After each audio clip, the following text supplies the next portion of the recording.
Capres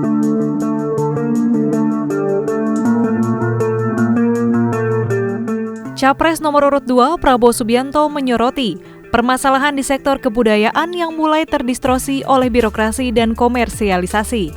Menurutnya, penting untuk pemerintah berada di garis depan untuk menjaga dan melestarikan budaya agar jati diri bangsa Indonesia tetap harus ada.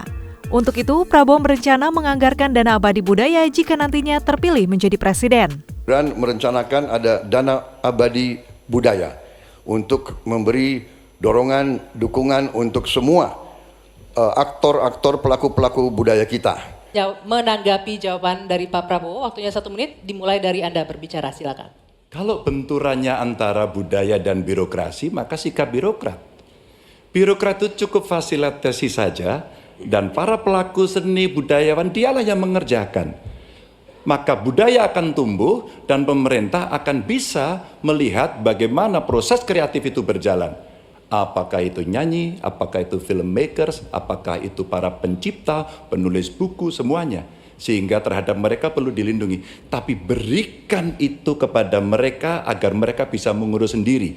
Kalaulah mereka kemudian berekspresi, pemerintah nggak perlu takut. Masa takut sama pentasnya Butet? Kamu boleh loh pentas tapi nggak usah ngomong politik. Enggak. Pemerintah mesti dikritik, pemerintah mesti waras, pemerintah mesti dalam track. Dan biarkan mereka mengekspresikan dengan seninya, dengan karakternya, dengan budayanya. Dan kita cukup fasilitasi mereka yang akan mengerjakan. Begitu, birokrasi tinggal duduk untuk melihat hasilnya. Sementara itu, Capres nomor urut 1 Anies Baswedan mengatakan akan mendorong eksistensi kebudayaan Indonesia. Salah satunya dengan cara membentuk Kementerian Kebudayaan.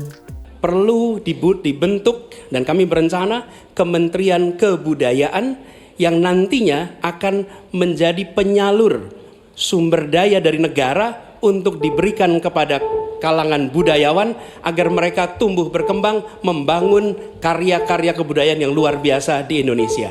Terima kasih.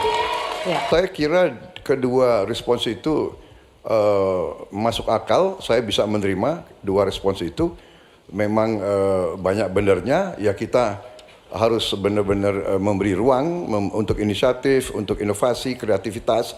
Tapi jelas pemerintah harus tidak ragu-ragu dan pemerintah harus berani untuk juga turun tangan, menjaga situs-situs, membantu museum-museum, membantu istana-istana sultan-sultan kita yang banyak sudah mau roboh.